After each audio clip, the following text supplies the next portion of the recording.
And that is on. Okay, let's get cracking with this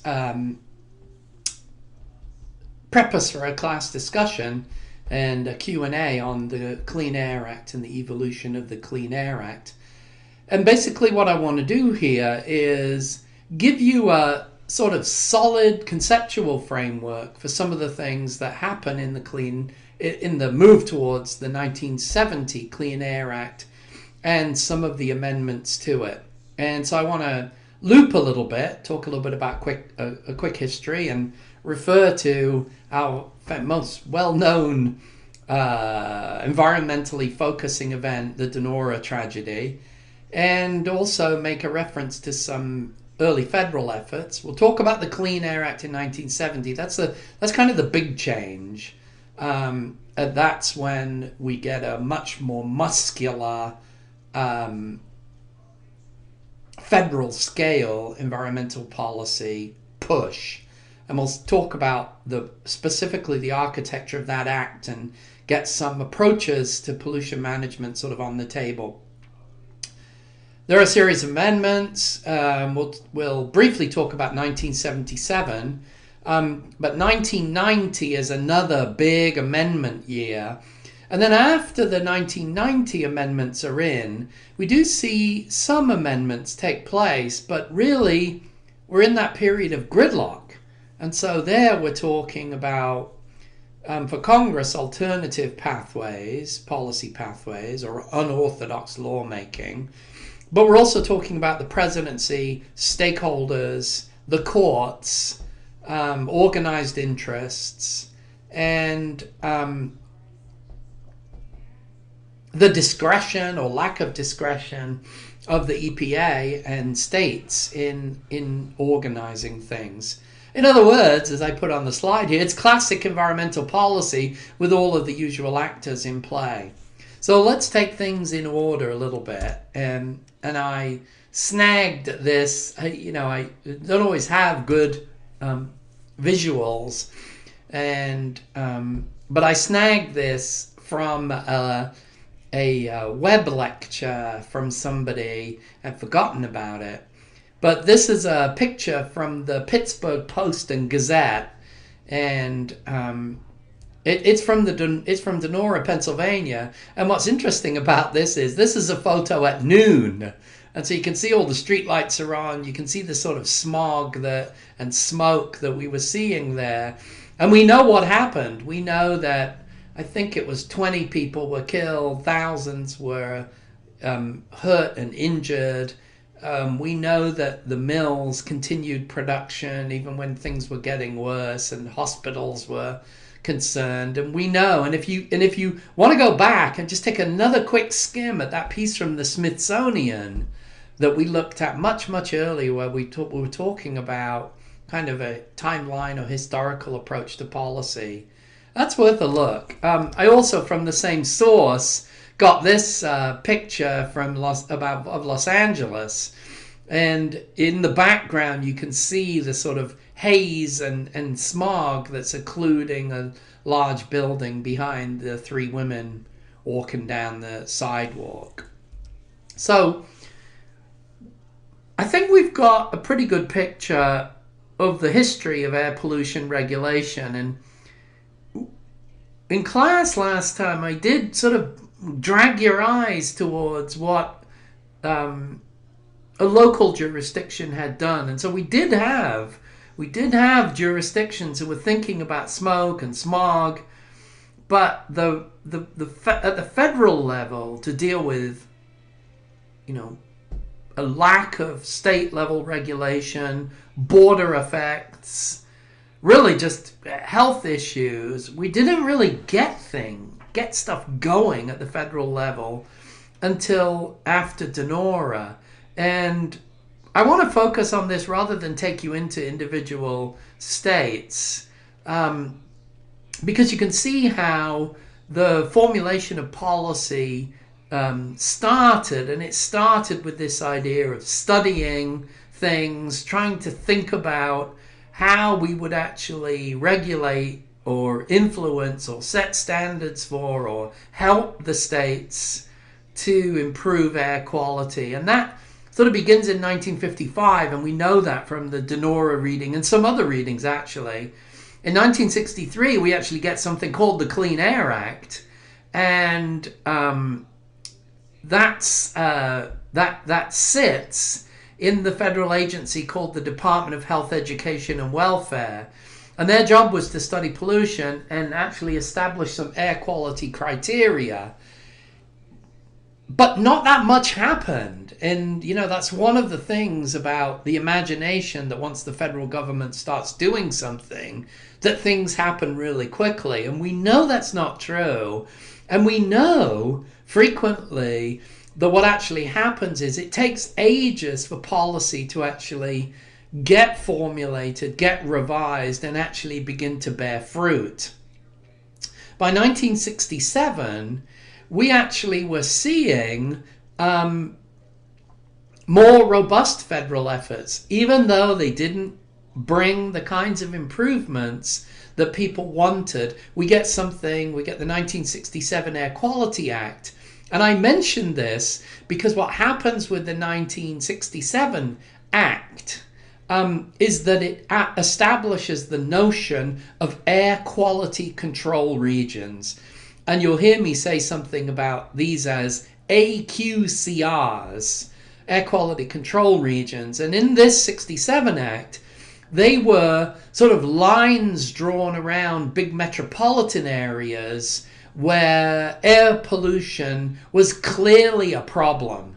And so the federal government declared these AQCRs, and the states were required to reduce pollution. There's a bunch of different ways that this happens, but the other thing that happened in 1967, and there were hints of this even before this, but in 1967 the federal government started to regulate tailpipe emissions from mobile sources. And so when we think about air quality and pollution control, we're really talking about two different kinds of sources. One is mobile sources, cars, trucks, trains, ships, I presume, motorcycles. I'm not sure if four-wheelers and other devices are considered mobile sources. I'll take the fifth on that for the minute. But what we do is we get the regulation of mobile sources from the federal government, and so we start to get tailpipe standards. And I'll talk about the difference between performance or technology-based standards and ambient standards in just a minute. But we did start to see some regulation, but it wasn't enough. By 1970, we got amendments to the Air Quality Act that became known as the Clean Air Act. And what's interesting is we already had a Clean Air Act, but now we get the Clean Air Act. And I asked you to sort of poke around in the Code of Federal Regulations and in the US Code to look at the Clean Air Act for its purposes and so on, and we'll make some reference to that in just a minute. Also, the other thing about the Clean Air Act is that the agency responsible for implementation was not the Department of Health, Education and Welfare. It was EPA, because we know that the National Environmental Policy Act established the Council for Environmental Quality, and the Council for Environmental Quality recommended to the President that there be an environmental protection agency, and that's how we got EPA. And then EPA becomes the agency that Congress designates as the responsible agency for a whole bunch of environmental laws that develop in the 1970s. And so the Clean Air Act, the Clean Water Act, and on and on and on. RCRA, the Toxic Substances Control Act, all of them happening in the 70s and early 80s. So we know that EPA was getting a lot of other regulatory and monitoring and policy jobs, but clean air was a really big one. And the Clean Air Act in 1970 is a perfect example of regulatory federalism. It's also something that's also referred to as an example of cooperative federalism. And this is an important piece because while it was a robust piece of federal legislation, from the get-go, the goal was to actually get states to do the bulk of the enforcement, permit management, and so on. And we'll talk about that in just a minute. What we'll do here is we'll talk about some of the key concepts. You'll find them in a bunch of different sources. And let's take a few things one by one. That's the way I want to handle it. And the next slide is text busy. And I'll try to work through each of the concepts. And I'm happy in class on Tuesday to go back over these or clarify, but they really are sort of a core set of concepts. And so let's get to them. So I put them in red here because although not there's a phrase at the bottom that's not a concept, but I put them in red here because these are things that you really need to know. Let's take them one by one. So Air Quality Control Region, AQCR, well, in the 1970 Clean Air Act, air quality control regions covered all of the country. And so they weren't just areas that had pollution problems, they were all territories of the United States. And some states had large ones, sometimes they were around metropolitan areas, depending on the way that air moved and flowed, depending on population density, depending on existing sources of pollution. We sort of piece together this spatial jigsaw that's premised on something called an air quality control region. And that becomes important because it means that the states, and we'll talk about that in a minute, the states are going to manage the sources of pollution inside of the air quality control regions that are inside of their boundaries. And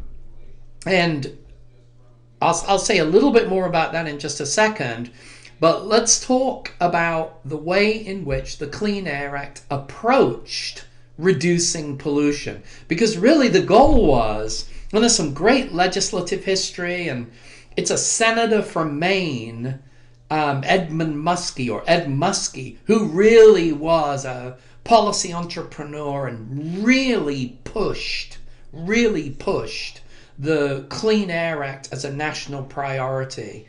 And I've talked about the Clean Air Act earlier when we bumped into it in other sections as a decision by Congress that enough already, that we knew that what we were doing by not reducing pollution, that we were actually reducing the length of people's lives and frankly killing our own citizens through air pollution.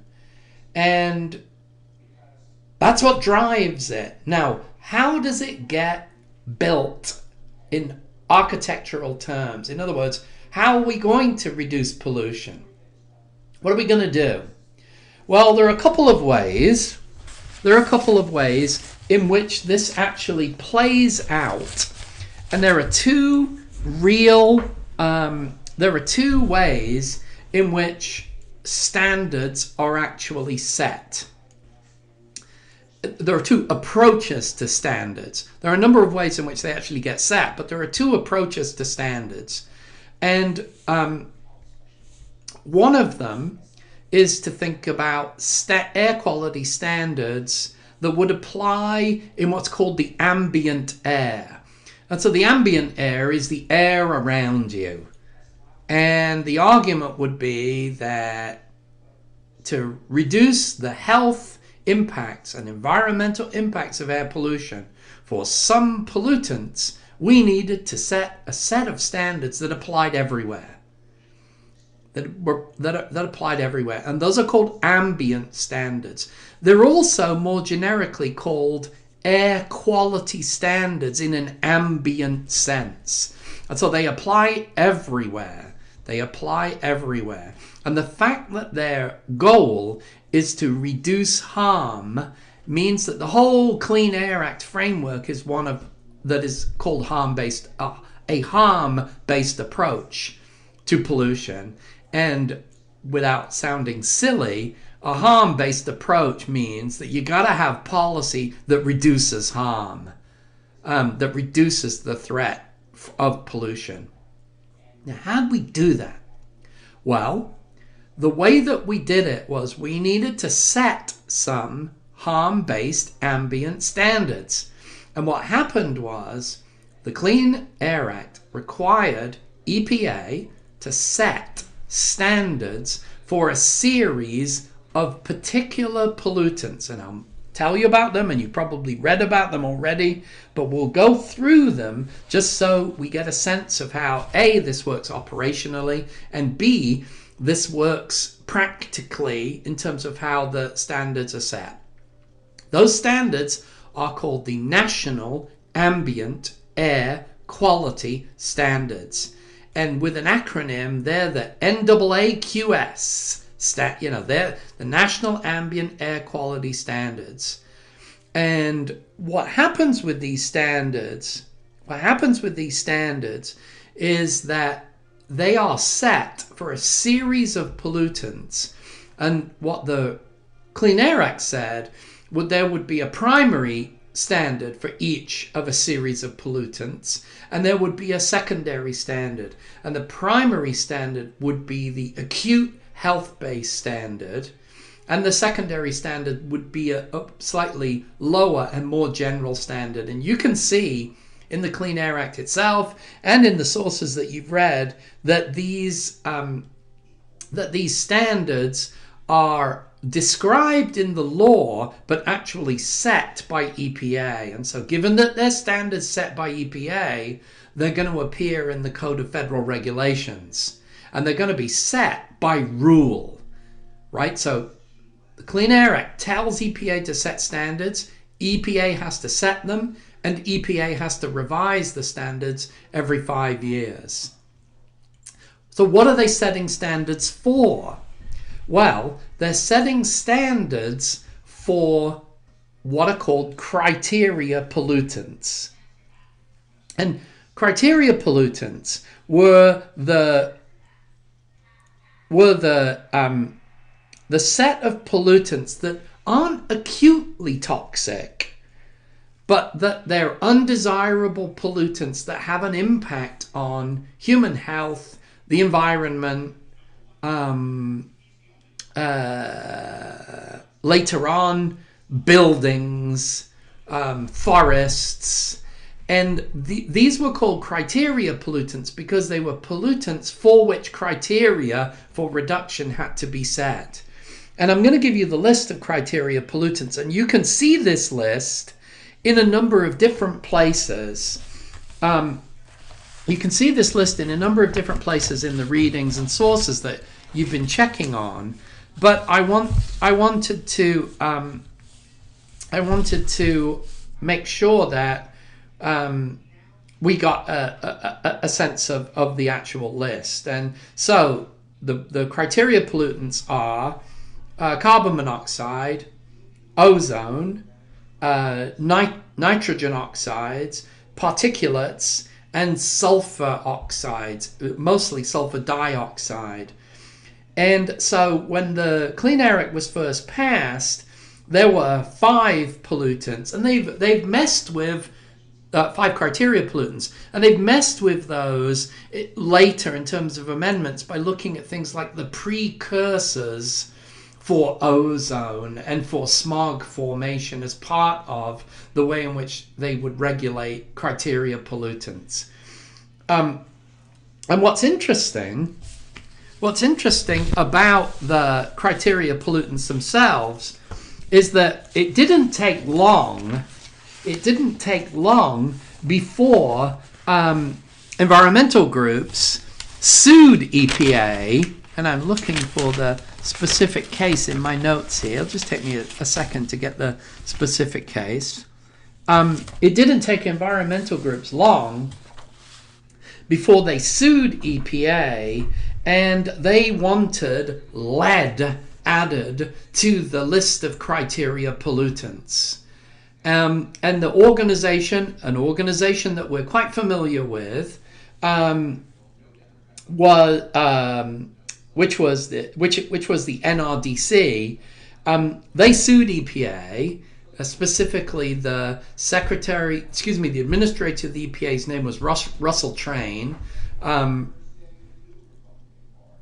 They sued EPA. I can't remember actually what year that case was, but it was in the early 70s. They sued EPA to get lead added. And one of the things that happened here is that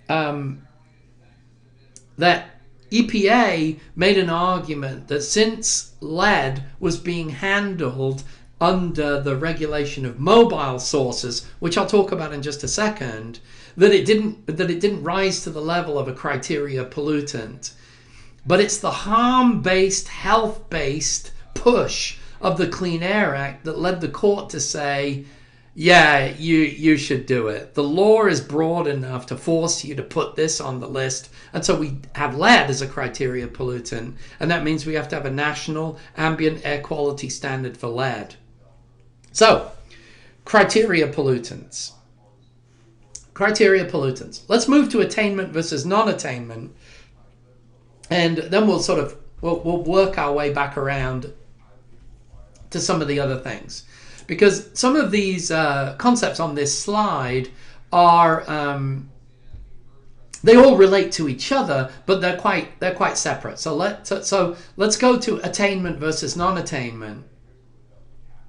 And actually, let me stop for 1 second and just loop back on national ambient standards. I want to be clear where the national ambient standards apply. And I told you that national ambient standards applied everywhere. Well, there's kind of a wrinkle to that. These are outdoor standards, and so they don't apply to indoor air quality. Although later on, as part of some amendments, EPA under the Clean Air Act does get to regulate radon indoors. That's a sort of sidebar, so I won't go down that road. But here's the thing. The ambient air quality standards click in outside of the fence line of facilities that are actually polluting. Right, so that's kind of an interesting concept because it means that if you have a power plant that's polluting into the air, it doesn't actually have to meet the ambient standards inside of its own property. That's kind of like, what? That sounds really stupid. But its own property would be a workplace. And we regulate air quality in workplaces using the Occupational Safety and Health Act. And so national ambient air quality standards apply outside of the fence line. There's that fence line. That's where that fence line and fence line communities, that's where all of those things sort of play out. Okay. Attainment versus non-attainment. Well, once you've got the standards set, and it does take time for these standards to be set, it really does take time for these standards to be set. You have to decide whether an individual air quality control region is actually meeting the standard. And it's a threshold standard. You either meet it or you don't. And the way in which the standards get set actually is different for different chemicals. And I don't need you to know this for class, but if you think about it, could air quality vary during an individual day? In other words, could there be micro spikes in air quality? And, you record a spike for 10 minutes in an area. Is that enough to make it violate the standard of the national ambient standards because it violated it for 10 minutes? Well, what happens is EPA actually sets the standards with periodic averages. And so we get 1-day standards, 8-hour standards, 30-day standards, and they're different for the different pollutants. But the idea is that what you're actually trying to set is, if you like, a ceiling for the pollution. And if the air quality control region exceeds that standard for any of the pollutants, then they are deemed to not have attained the Clean Air Act standards. And so they get a designation.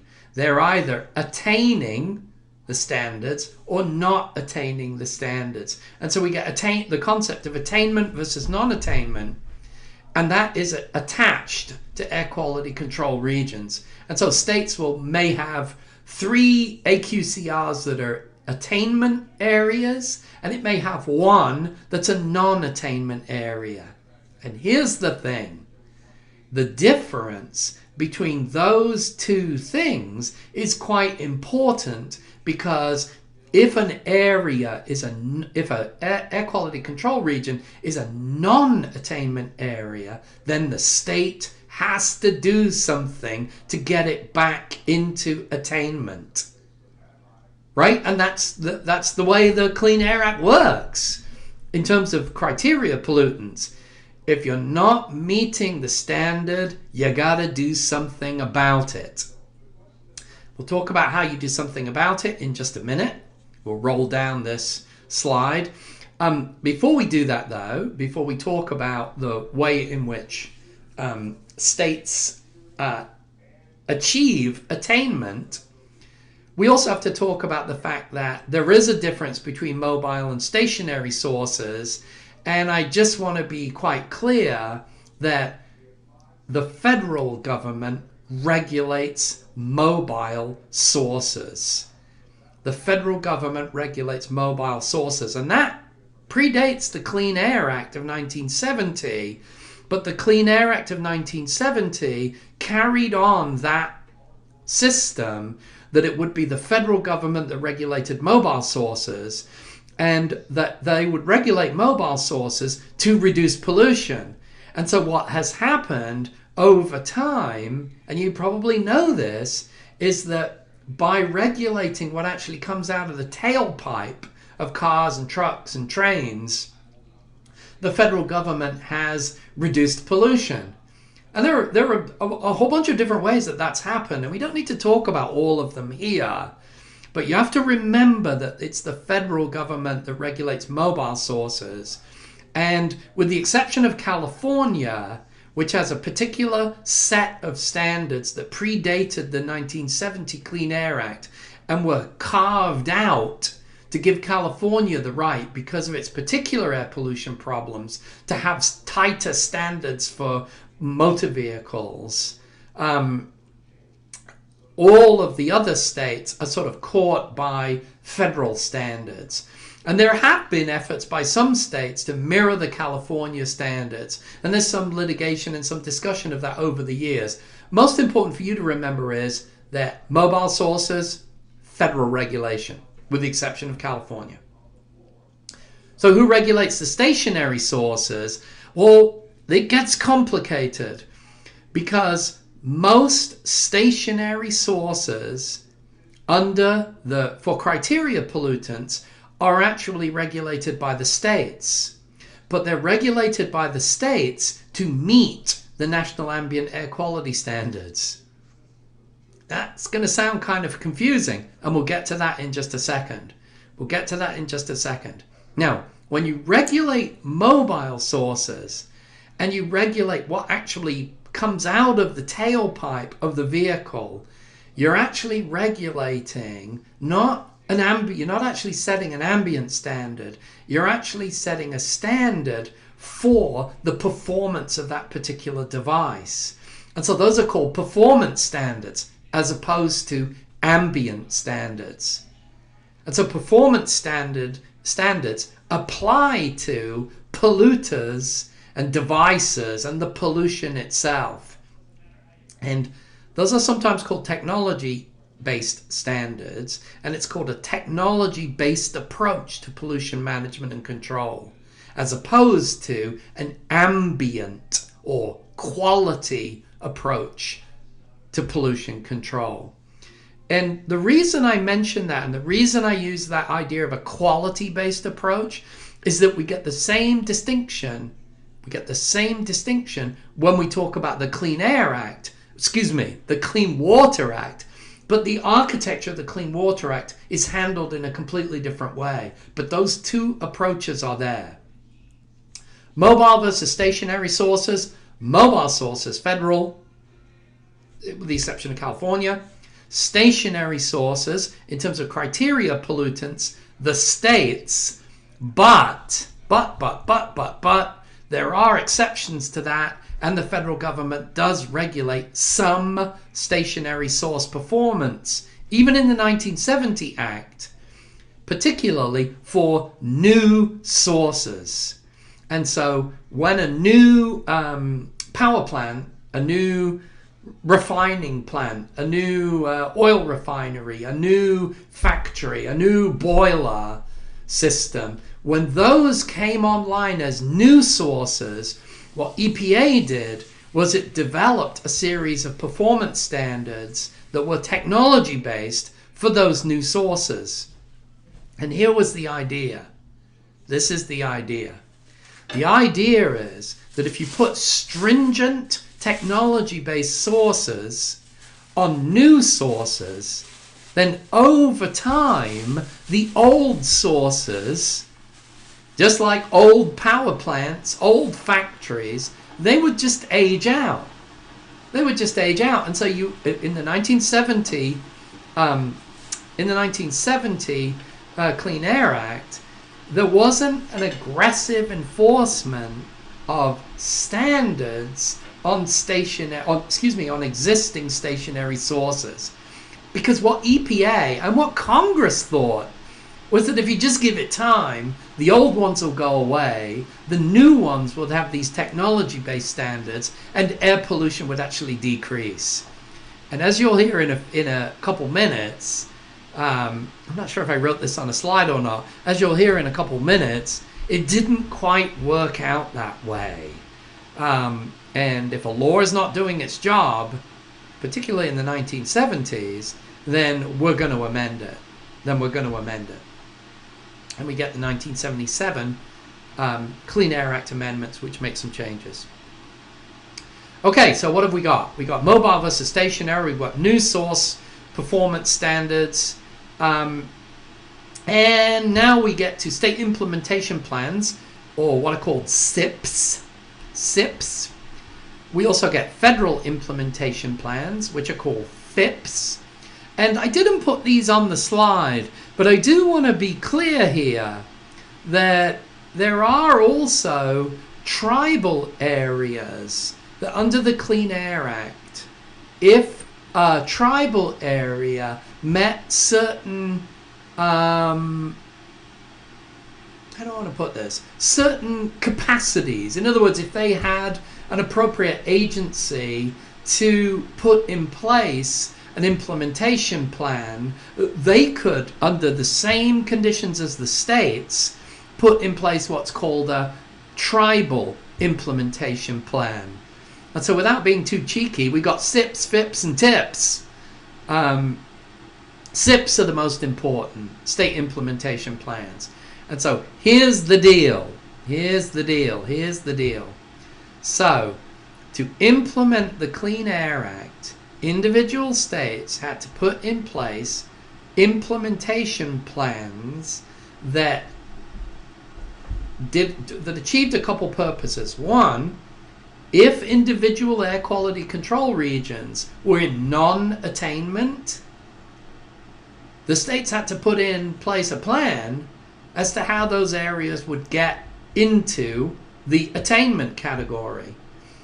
They also, and this came a little bit later, but it's worth mentioning now, they also, this gets amended in the 1977 amendments, but they also had to have implementation plans for AQCRs, air quality control regions, that were doing just well, that were doing perfectly well, thank you, to protect them from actually becoming worse, because otherwise, where would industry go?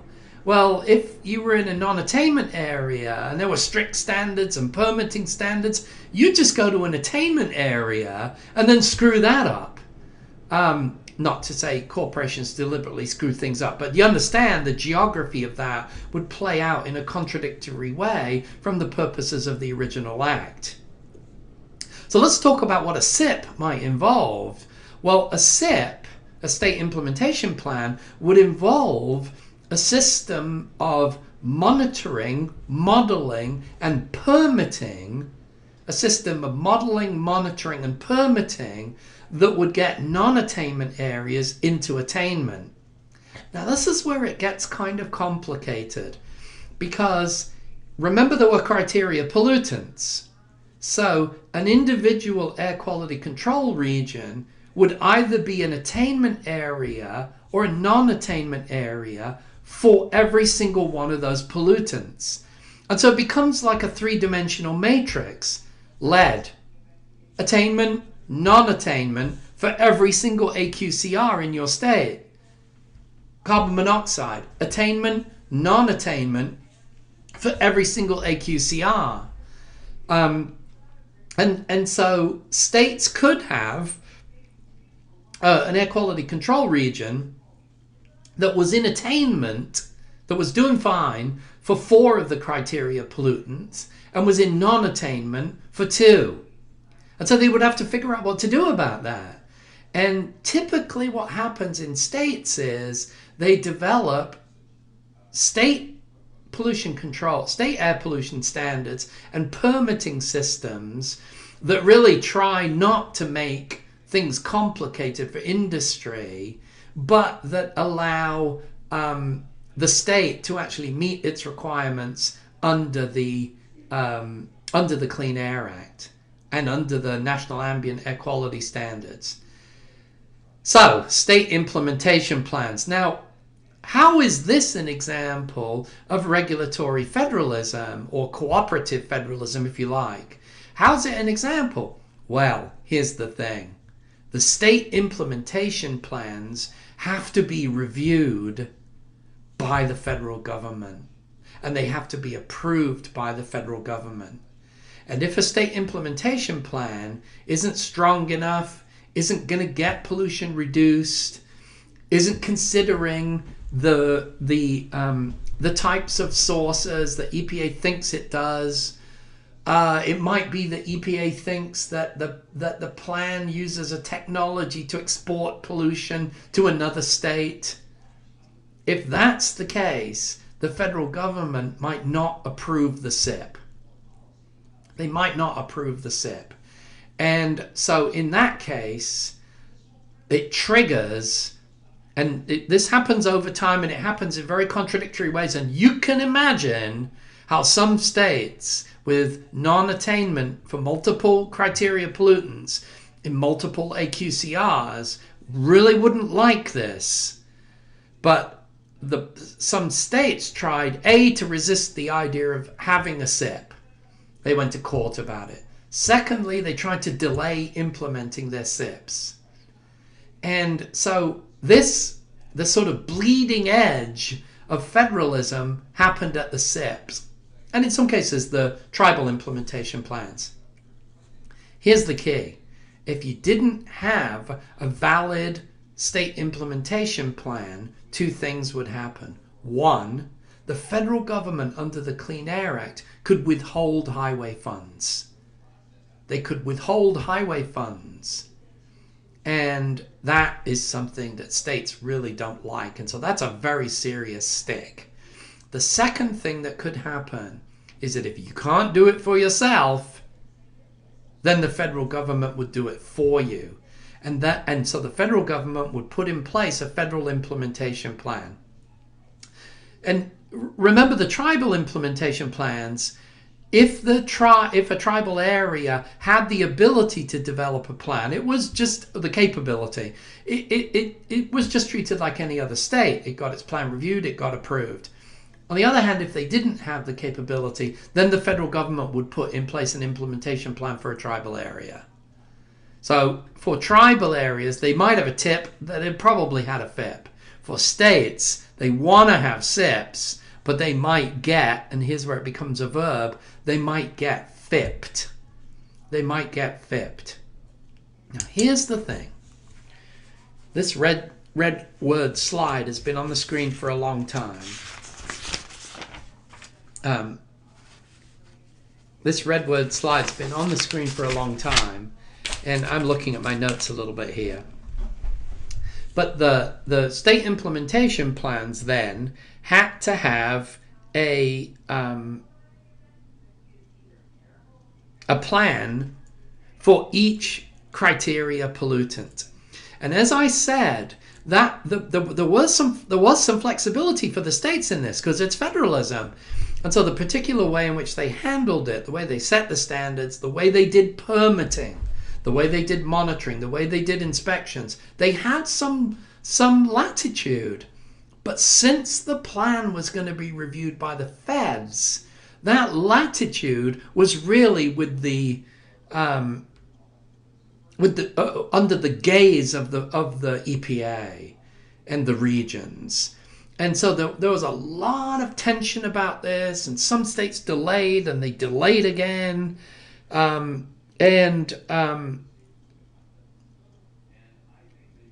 It's interesting how this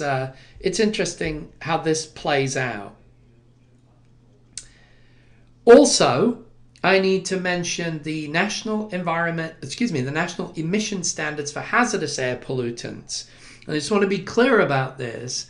Originally, the goal for the national standards for hazardous air pollutants, or HAPs, and these national standards are called NESHAPs or NESHAPs. I don't know if I've heard anyone actually say it. I usually just spell it out. Anyway, they're about hazardous air pollutants. The original goal of the Clean Air Act was to actually have ambient standards for all of these. And so to have harm-based ambient standards for hazardous air pollutants. And we had a long list of hazardous air pollutants, and the goal was that EPA would get cracking, would set ambient standards, that we would have a permit system for those to meet those ambient standards. But what actually happened was it took so long and EPA was so busy that in the end, and this was partly from Congress, actually, this was from Congress, in the end, we moved from ambient standards for hazardous air pollutants towards technology-based standards. In other words, we legislated the kinds of technologies that emitters of these particular chemicals would be required to use to be in compliance with the Clean Air Act. I think we basically got this, what I call the red word. We basically got what I call the red word slide covered. And so let's just go from the top and just review again what's actually happening. First of all, the Clean Air Act is a harm-based approach. It's using the territorial basis of an earlier law to establish and extend air quality control regions. It sets harm-based ambient standards. They're the same. They're national ambient air quality standards for a set of criteria pollutants, which was initially 5, and then lead was added as a result of a lawsuit and a push by the Natural Resources Defense Council. Once you got the standards in place for the air quality control regions, individual air quality control regions, which are in states and in tribal areas, are either meeting or not meeting the national standard for those now 6 criteria pollutants. And later on, EPA changed some of them, so they looked at precursor chemicals for ozone and in terms of smog formation. They also changed the way they thought about particulates. But that could happen still under the existing law and some of the amendments to it. But we know that we do get the executive branch can sort of sharpen within its discretion the way in which it implements a law. So attainment versus non-attainment is you're okay, you're not okay. And if you're not okay, you gotta get yourself to being okay. Difference between mobile and stationary sources. Feds regulate, in almost all cases, mobile sources. They also have a hand in the way in which some stationary sources are regulated, particularly with regard to hazardous air pollutants. But in terms of criteria pollutants, the states handle that under their state implementation plans. But the state implementation plans have to be designed and then approved by the federal government. And if they're not approved, or if the state delays and delays and delays, the federal government, under the Clean Air Act, has the ability to impose an implementation plan, to impose permitting systems, monitoring, all sorts of aspects that if the states were on the ball and doing their job properly under the Clean Air Act, they would be covered. If you're a state and you're not in compliance on any of the criteria pollutants, you could get FIP'd in a non-attainment for non-attainment in any of them if you don't have a state implementation plan. And that's called getting FIP'd. And EPA was allowed to use highway funds as penalties for non-compliance. Also talked about new source performance standards. And those are technology-based standards. And you can look some of those up in the Code of Federal Regulations. And they're quite specific. And some of them even have diagrams of the technologies that are going to be required. Some of those have changed over the years because the Code of Federal Regulations updates itself based on new rules and modifications of rules, which are, by the way, published in the Federal Register before they go into the Code of Federal Regulations. The National Emission Standards for Hazardous Air Pollutants, the NESHAPs or NESHAPs, those were originally designed to be ambient standards for things like mercury, benzene, asbestos. But eventually they became performance standards. And you can actually very easily on the EPA webpage find the performance standards for these. They're actually on the EPA webpage and they're still there because I checked them. You can also use the Code of Federal Regulations to look those up. I need to say one other thing about the interplay between state implementation plans and federal law. So once a state implementation plan is in place, it has the power of federal law. And so that's what's kind of interesting, is that enforcement of a violation of a Clean Air Act permit under a particular state could be done by the state, but it could also be done by the federal government, because the SIPs have the power of federal law. And so while this is regulatory or cooperative federalism, there's federal oomph behind the Clean Air Act, and we should be clear on that. Also, just one other thing. The Clean Air Act includes a facility for citizen suits to sue states or to sue the federal government for non-compliance with the Federal Clean Air Act. And so, for example, if EPA isn't regulating a chemical that could threaten human health, a citizen, meaning a corporation or an environmental group, could actually go to court and say, hey, this particular pollutant is threatening human health and the environment, and EPA should regulate it. And of course, that's what we know, the way in which carbon dioxide and other greenhouse gases actually became subject to federal regulation. It became subject to federal regulation because environmental groups pushed and pushed and pushed. And then they got Massachusetts versus EPA, which we read as a case. They got a case of New York versus EPA.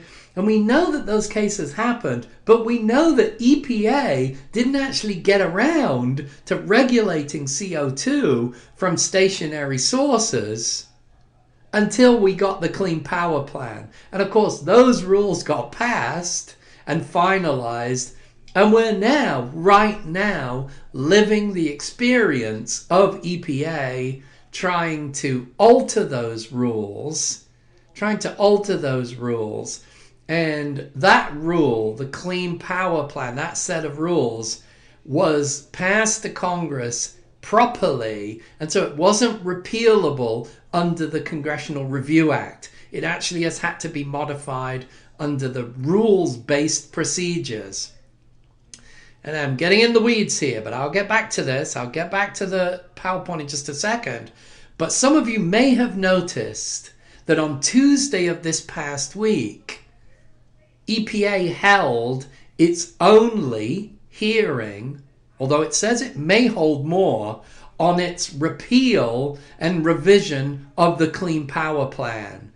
That hearing was held in West Virginia, and I'm just going to give you a long shot guess, and I may have said this in class, but just in case I didn't, I'll give you a long shot guess who was one of the speakers. He actually spoke second.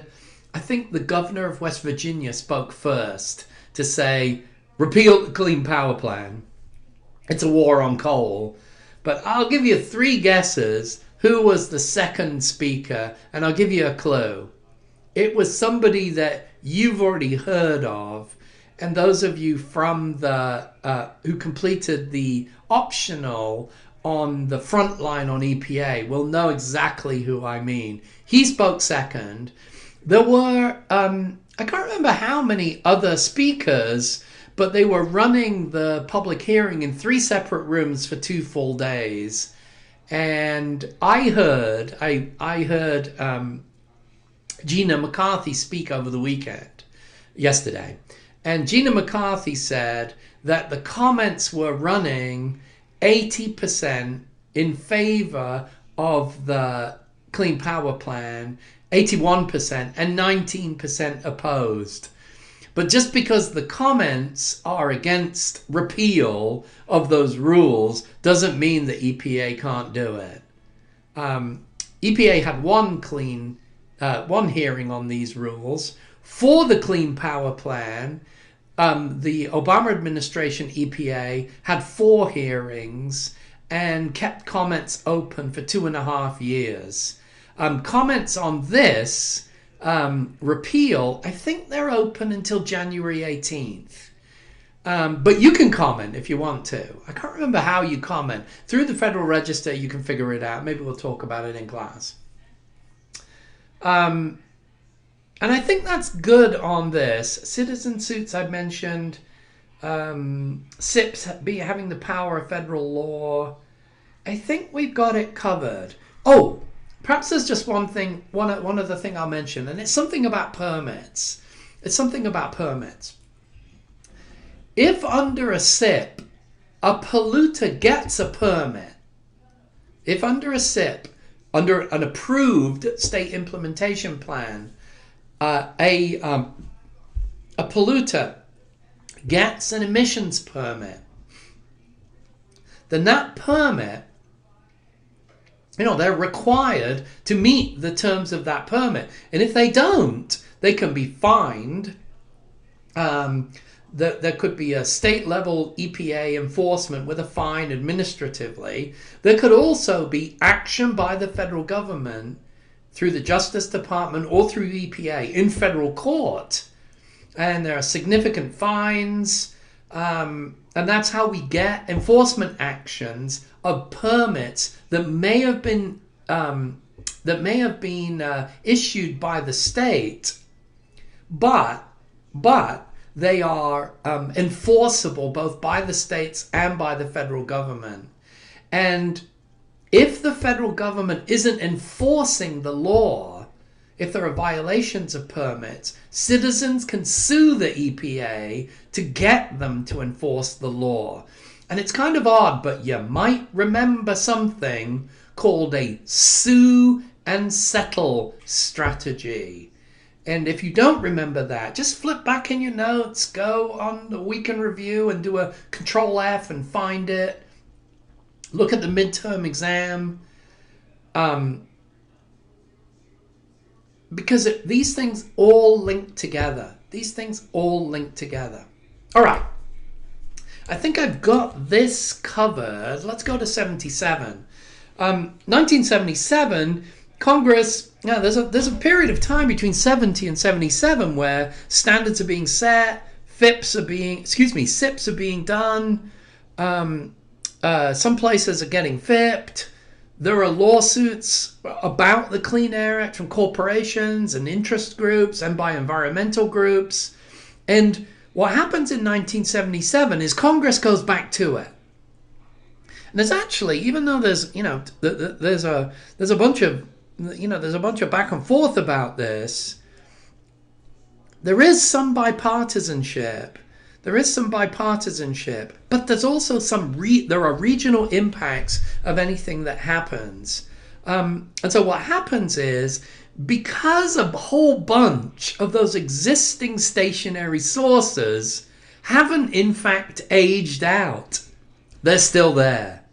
And they may have valid permits under the state implementation plans, but the plan of getting pollution reductions by simply letting time pass actually hasn't worked. And what happens is the Clean Air Act amendments of 1977 add regulatory authority for existing sources. And there are a bunch of different ways that they do this, but the bottom line is that the federal government figured out that it simply wasn't gonna work.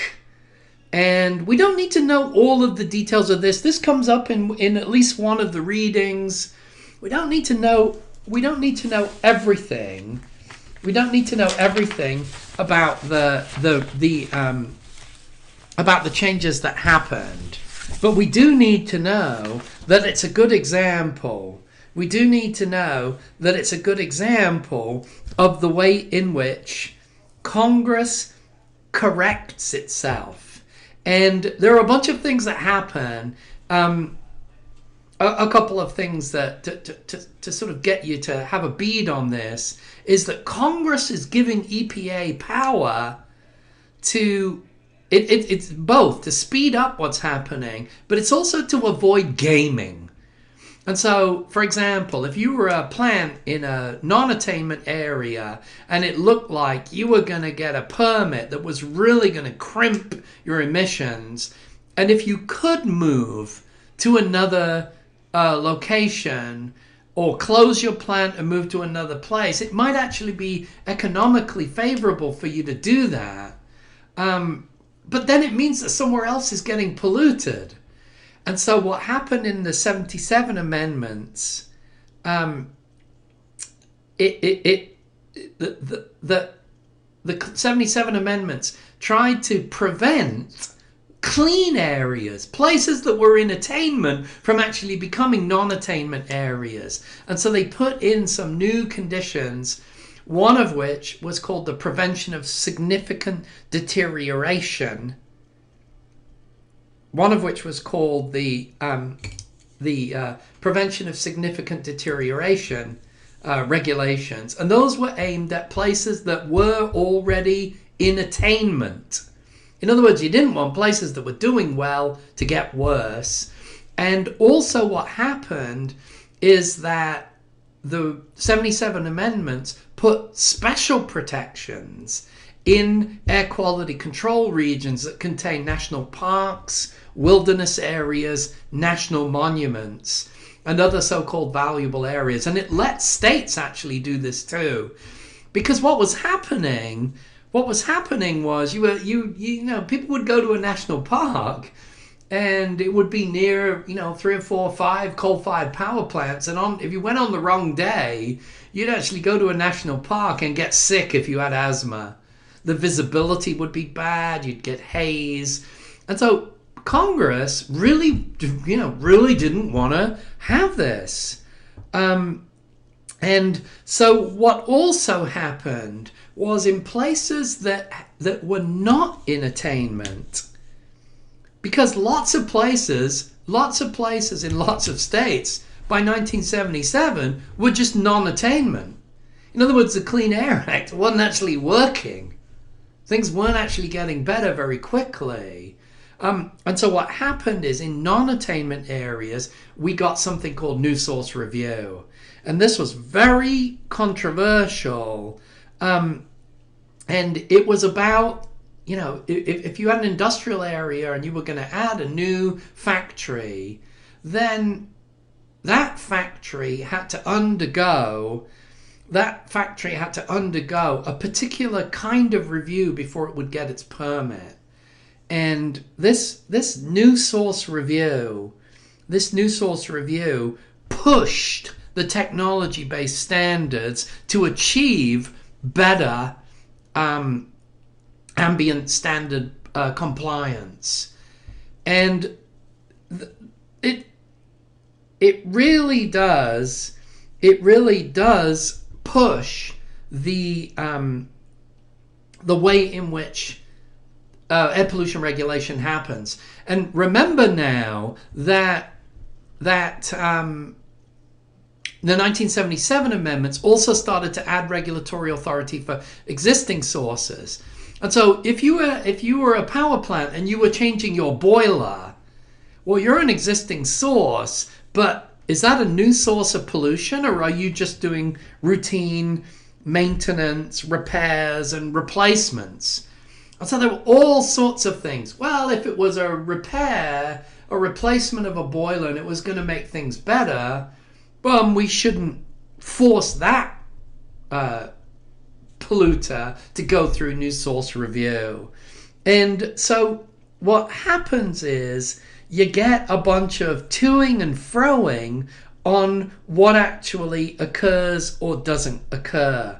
And the best place to see where this plays out, even though I don't think I asked you to read this before the video, the best place to see this play out is in the Kleiser and Sousa discussion of new source review. And I'm looking there at page 126, where we look at the 80s. This was President Reagan, and you get interesting discussions of minor exemptions. But what's a minor exemption? What's a common sense rule? What's the way in which this plays out? And of course, if an environmental group sees a rule change that they think undermines the intent of the original law, they're going to sue. If an industry group thinks it can sue and get a rule relaxed because it's particularly at the state level, but maybe even at the performance standards at the federal level, it's going to sue. And of course, you've got President Reagan, a rollback president, and he's thinking about how air pollution policy might or might not be changed. And so it's always kind of interesting how this plays out. Now, what's important about this is not only the idea that the Clean Air Act is in operation, but also that things were actually getting better when we put in these new amendments. And so we start to see things that actually get better. And if you want to look at the new source review, which I mentioned right here on the slide, you can look at it directly without going into complex sources.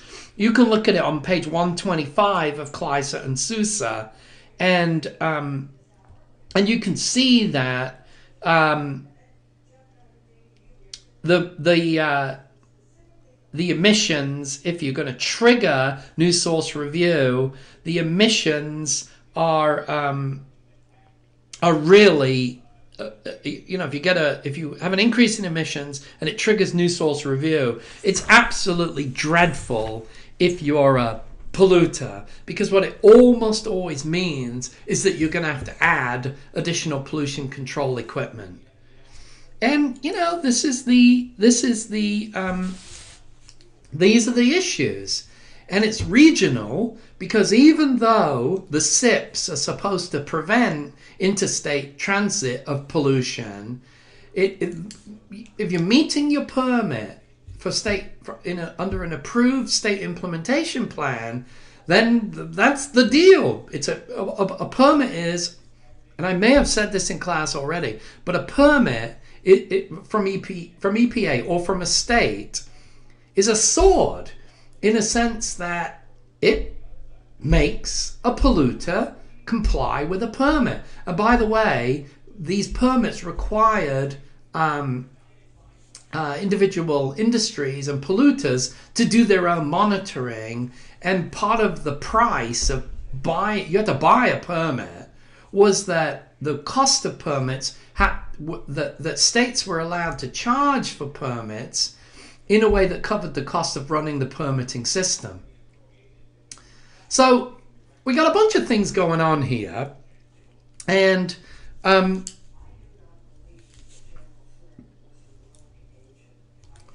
through the 80s, we get acid rain as an issue, and that ends up bringing us to the 1990 amendments, and that does a number of different things, and we'll discuss those more in class.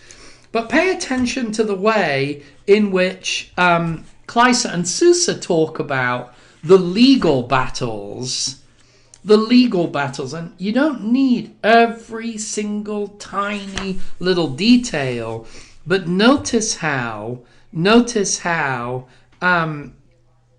we get in this 12-page range, we get discussions about disputes within administrations, lawsuits, rules. We know the 1990 amendments in terms of your preparatory reading for Tuesday with Judith Laser is going to be about acid rain, and how acid rain becomes an issue that leads to, after Ronald Reagan is gone, that leads to, in the end, in 1990, when George Herbert Walker Bush was president, it leads to a dramatic revision of the the Clean Air Act. And that revision of the Clean Air Act includes regulations that are going to reduce acid rain, but also aggressive regulations regarding hazardous air pollutants, also more stringent regulation of mobile sources, and also the idea of using an alternative regulatory system, which you can call cap and trade, you can call pollutions trading, but it's in the 1990 amendments where that market-based solution gets worked into the implementation of air pollution policy. So, in terms of the 1990 amendments, let's discuss these in class with Laser and Kleiser and Sousa as our guides. We can also talk a bit about the Clean Power Plan, and I've got that back on the tip of my tongue, and you have heard of me talk about it, and we've heard it talked about in the news, and post-Trump and Scott Pruitt. And we can also talk about some more recent Clean Air Act related issues, including building in. And I actually forgot what I was going to write there. So, including building in, increased flexibility in the way that permits are issued. And part of that involves flexibility both for mobile sources and fleet standards, and also for individual site-based pollutions, some additional trading. And I asked you to actually go for Tuesday and sort of take a look at some of those flexible policies under the Clean Air Act on one of the EPA pages. And I think that might do it. I think that's enough to get you really thoroughly grounded and to give us the basis for a Q&A, but also an in-class discussion of the 1990 amendments, Judith Laser, and any other questions that you might have. And the key to this is well, we know there are a bunch of keys, but the key to this is it all gets quite technical. And I'm not expecting you for this class to have control of all of the technical issues that you might think you might have to. I want this really to be driven by the core principles of regulation and the core concepts of the architecture of the Clean Air Act. And let me leave it there. And thanks for listening.